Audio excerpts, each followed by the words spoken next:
Hello, Augusta!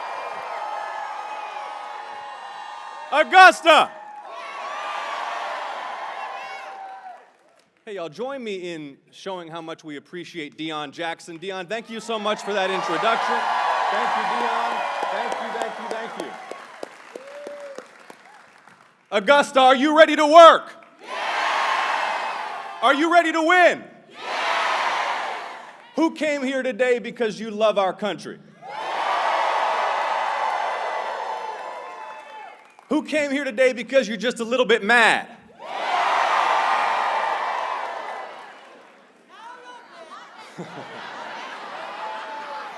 I feel you. Then turn to your neighbor, somebody you didn't come with, and tell them, I'm not sitting this one out. Say it again. Say, I'm not sitting this one out. It is so great. It is so great to be with you here in Augusta. Home of Fort Gordon. I'd like to ask every veteran, every military service member, every military spouse to please raise your hand and be honored by all of us. Thank you so much for your service to our country. Thank you.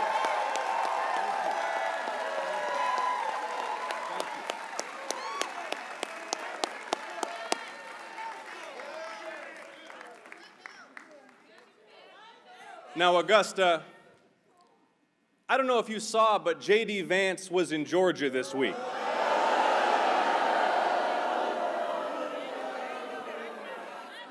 Don't worry, no one showed up. The stadium was empty. Did you see that?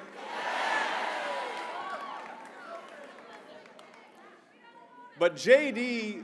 came to UGA to attack the Pope. 2 days after Donald Trump depicted himself as Jesus Christ.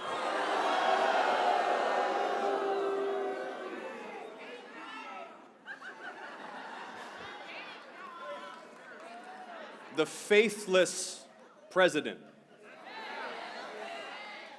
depicts himself as Christ while he plunges the nation into wars of choice, while he and his family rake in billions from foreign princes, while he plunders our health care to cut taxes for the rich. Meanwhile, rent, power, groceries, and health care have all hit all-time highs this year. This year. Ground beef's up 20% since Trump took office. Coffee, 40%. Health premiums through the roof. And remember, while you pay more for everything, the first family's wealth is growing by billions of dollars. Because they're crooks. And everybody knows it.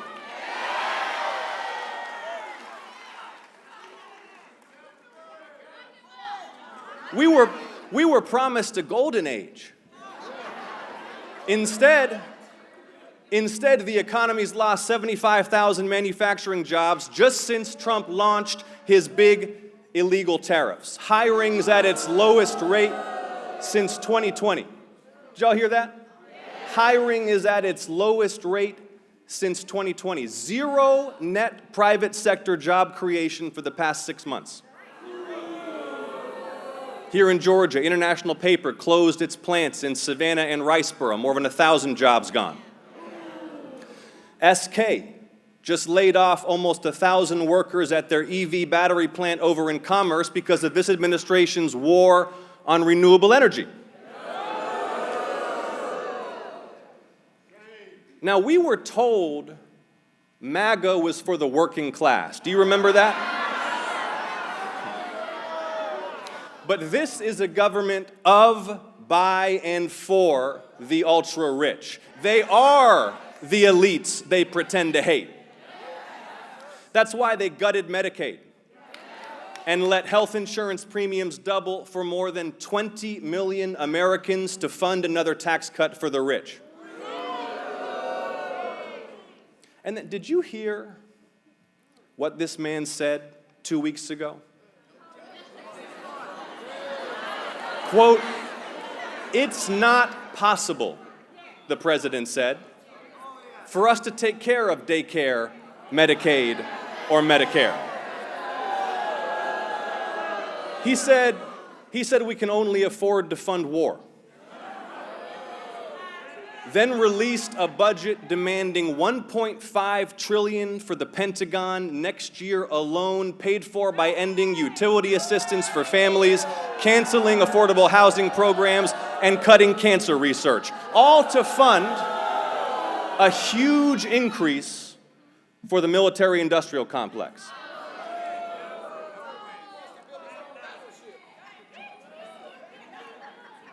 Because draft-dodging Donald loves sending other people's children to war.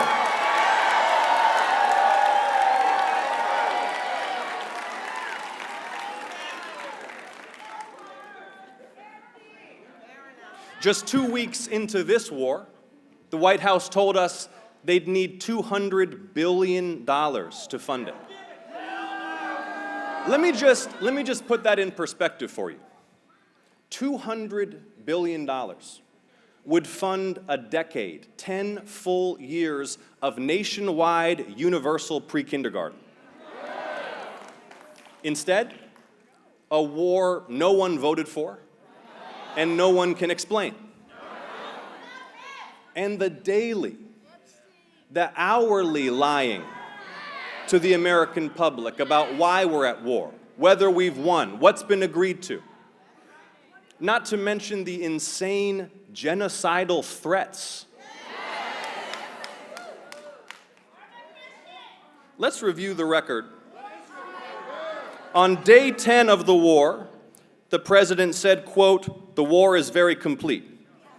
That was day 10. That was day 10. Then day 11, going to be finished pretty quickly. Day 12, we won. Day 21, getting very close. Day 32, leaving very soon.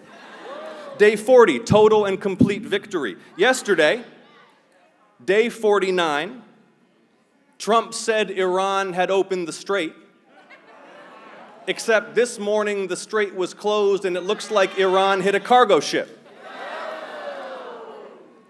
Here's what we know. Here's what we know. 13 brave Americans killed and hundreds wounded. Thousands of civilians dead. Military equipment it will take years to replace. Skyrocketing inflation. Massive damage to our reputation and position in the world. Meanwhile, Iran's ballistic missiles and drones are not destroyed. We replaced Ayatollah Khamenei with Ayatollah Khamenei. The regime is intact, along with its ability to throttle the global energy supply, along with its stockpile of highly enriched uranium, which it only assembled after Donald Trump shredded President Obama's Iran deal. Do you remember that?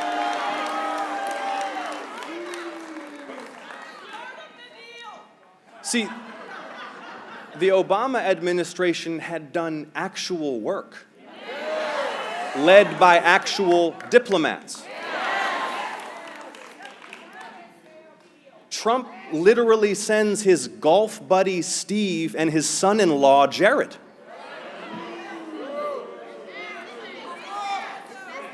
How much do you guys know about Jared Kushner? Ivanka's husband. He's on the Saudi payroll for $2 billion. Did you know that? And now he's leading American diplomacy in the Middle East, apparently while at the very same time asking princes and sheikhs across the Arab world to give him billions more. If you're watching this online, don't take my word for it. Look it up for yourself. Can you imagine like a normal sitting U.S. ambassador just hitting up Saudi Crown Prince Mohammed bin Salman for billions of dollars? But he's a Trump, a royal, a princeling. The rules are for us, not for them. And it's not just Jared getting in on the action. A company owned in part by Eric and Don Jr. has been pitching Gulf kingdoms on its drone interceptors during this war. The Financial Times reported, quote, Pete Hegseth's broker looked to buy defense fund before Iran attack.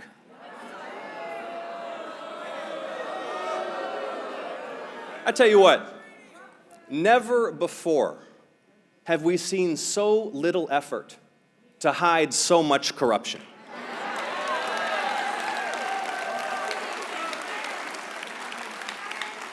The Mar-a-Lago mafia has taken American corruption to spectacular new heights. But corruption in America runs a lot deeper than Donald Trump. Because how does American politics really work? It's coin operated. Money goes in, favors come out. It's been running on secret money, corporate money, billionaire money, both sides. Both sides. Citizens United was the worst court decision in modern American history. It's why members of Congress don't listen to the people. They listen to their donors. And this corruption is why insurance companies get away with denying your claim for a procedure you needed to save your life. This corruption is why big tech's still allowed to spy on us and track our every move and sell our private lives to the highest bidder. This corruption is why the ultra-rich get tax cuts while you pay more for everything. And beneath it all, a lazy, cynical expedience in Congress and in both political parties, serving donors and reciting poll-tested talking points with no higher purpose than winning the next election. A politics unmoored from fixed moral principles and incapable of inspiration or great national achievement. And all of this gave rise to a depraved president who exploits this rot to empower and enrich himself. But Augusta, it doesn't have to be this way. Everywhere I go across our state, no matter their political party, people are telling me they're desperate for change and for new ideas. The young couple expecting their first child who wonder how they'll afford a crib and a stroller, let alone a first home. And their health insurance just went up $1,000 a month. The student working through college who still needs food stamps to make rent, whose conscience can't stand their tax dollars being used to lock up immigrant children at home or to kill innocent children overseas.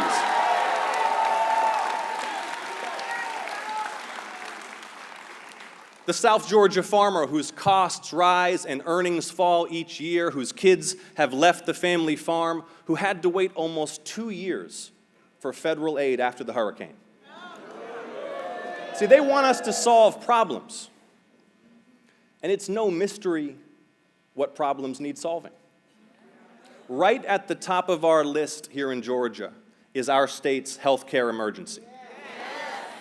Now, it's an emergency that some of our so-called leaders try to dress up as normal. They try to numb us to the suffering they've caused. They've continued to block Medicaid expansion, while Georgia's lost 21 hospitals in 20 years. Last year, they gutted Medicaid nationally.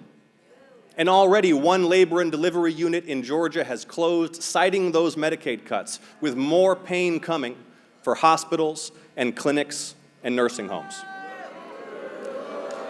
And then the Affordable Care Act cuts, which caused nearly 250,000 Georgians to lose insurance in the first 3 months of this year. All this when here in Georgia, we already have the second highest uninsured rate in the nation, the third fewest mental health providers, the fourth worst newborn weight at birth. Just wrap your head around this. When you're born in the state of Georgia, your life expectancy is shorter than if you've been born in Lebanon, a country that's been in a state of intermittent war for decades. And now consider that our state's economy, just our state, is 40 times larger than Lebanon's national economy. But they're living longer than us. The legendary civil rights leader, Marion Wright Edelman, said, quote, "We don't have a money problem, we have a profound values and priorities problem."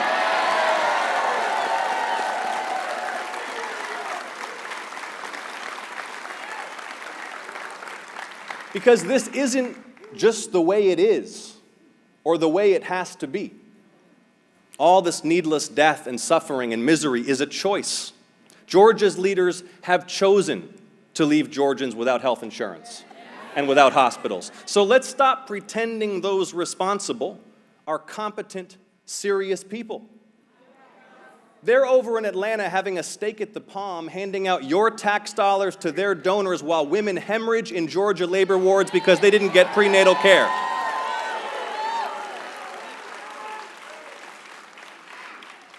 And then the insurance companies that fill their campaign coffers are allowed to deny and delay the health care Georgians need. The Monroe County mother of 3 with cancer denied a liver transplant, who had to fight her insurance company while being told she had just 6 months to live. The retired Georgia teacher who'd paid $100,000 into a cancer policy, only to be diagnosed with cancer and then have her claims denied. True stories. And just the tip of the iceberg. The thousands, listen to this, thousands of Georgia children denied health care by insurance companies, many of them foster children, while in the last few years the state of Georgia threw tens of thousands of kids off health insurance altogether. No child in Georgia should be turned away from the doctor because they don't have health insurance.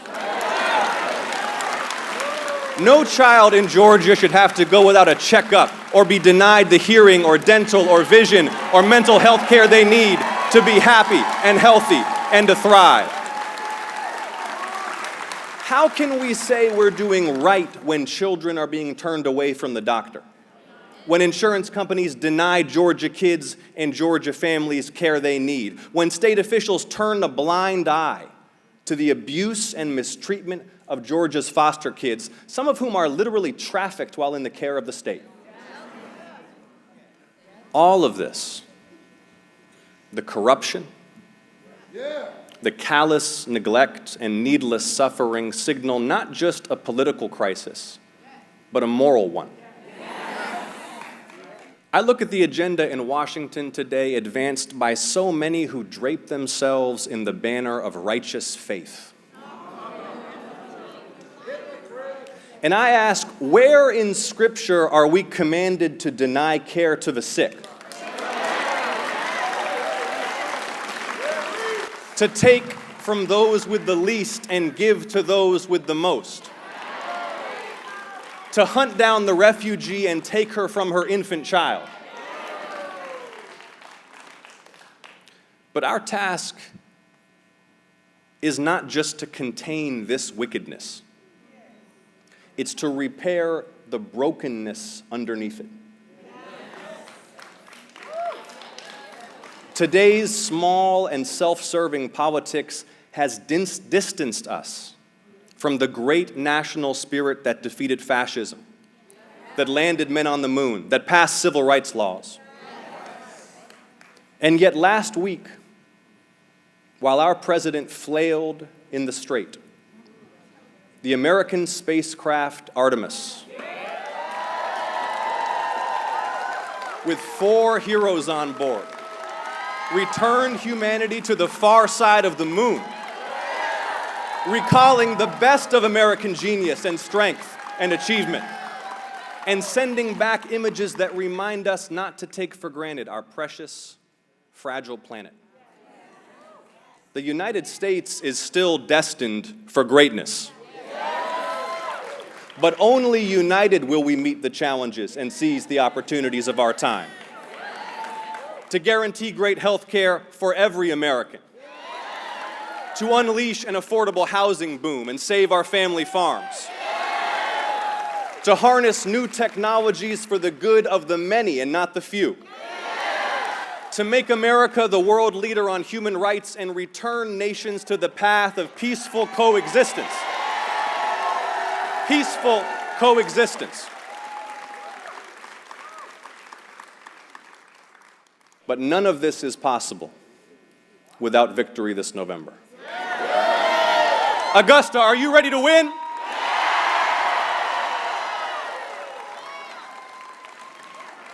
Then let's do something together right here. Let's take action together right here, right now. Are you ready to do something? Okay, I'm asking you to pull out your cell phone. Go ahead and pull out your phone. Hold it up in the air. Let me see it when you got it. Y'all good? Okay.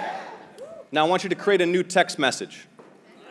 Raise your other hand when it's open. Okay, you're going to send a message to the following number. Are you ready? Are you ready? The number is 51015. 51015. Y'all got it? Okay, you're going to text the word join to 51015. You got it? Because Augusta, it's going to take all of us. Augusta, are you ready to win? 1 if by land, 2 if by sea. Do y'all remember that? 251 years ago today, late on April 18th, 1775, 2 lanterns hung in the steeple of the Old North Church in Boston, Massachusetts. The sign for Paul Revere to ride and warn the king troops were advancing on the Patriots to crush the revolution. At dawn the next day in Lexington and Concord, the Minutemen fought and won their first battle against the Crown. Their first battle against the Crown. See, our nation is founded on a rejection of kingdom and on the radical idea that all human beings have a natural right to liberty. Dr. King said of our Declaration of Independence, quote, "Never before in the history of the world has a socio-political document expressed in such profound, eloquent, and unequivocal language the dignity and worth of human personality." And from those founding ideals, despite our sins and through courageous struggle, the flame of American freedom has grown brighter and bolder and given hope to the whole world. But today we face a president who's embarked on this unmistakable project not to lead us, but to rule us as subjects. He deifies and enriches himself as he adorns the White House in gold and raises a massive force of masked federal police.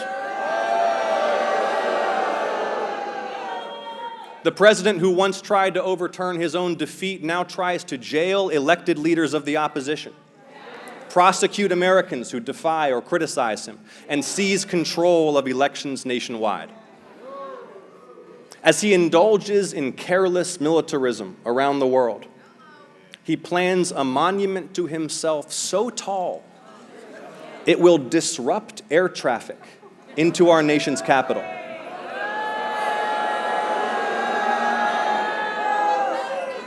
For all this, the founders of our republic must be turning in their graves. but they gave us the tools to fix it. Freedoms guaranteed at our founding, made real through struggle and sacrifice in places like Seneca Falls and Selma and Stonewall. And of all the freedoms at stake, none is more powerful or precious than the right to vote. In Georgia, we know better than anyone that the election deniers are on the march. The Fulton County raid, the executive order attacking voting, the MAGA loyalists on our state election board, they've made their plans very clear. But Georgians are prepared to answer with a mobilization so massive and with a defense of voting rights so fierce that no plot against the franchise can foil the will of the people.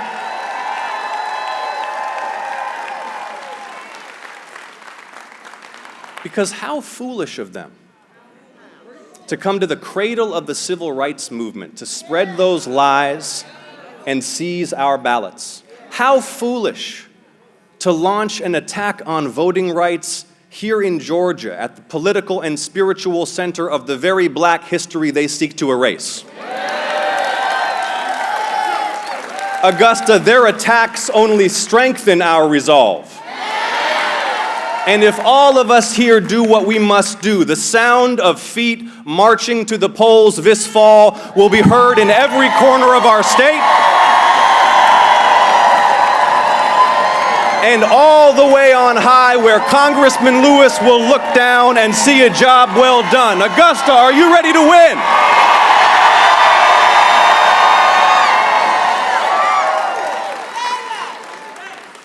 A wave is building.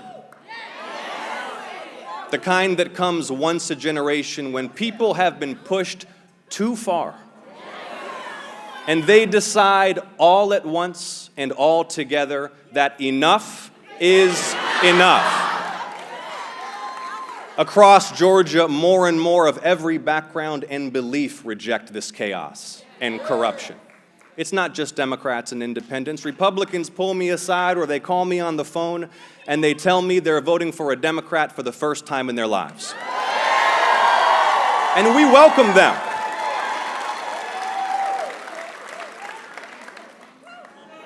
Five years ago, in the early hours of January 6th, 2021, right before the president's mob sacked the Capitol, hope broke out across the nation because the people of Georgia had spoken so clearly.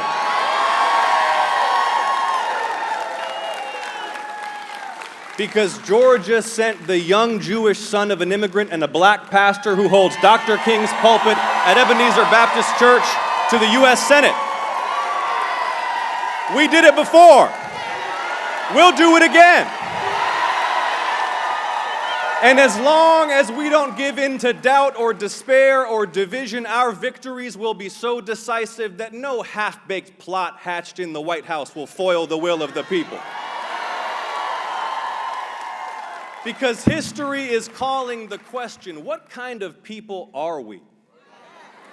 And Georgia is ready to answer once again that the measure of our success is not how many of the poorest and most vulnerable families we hunt down and shackle and imprison and deport. The measure of our success is whether each generation achieves greater health and prosperity than the last, and whether we live up to the promise of equal justice for all. Georgia is ready to send a message that we will bow to no king. So Augusta, are you ready to work? Are you ready to win? Let's get it done. Thank you so much, Augusta. Thank you for being here. Thank you.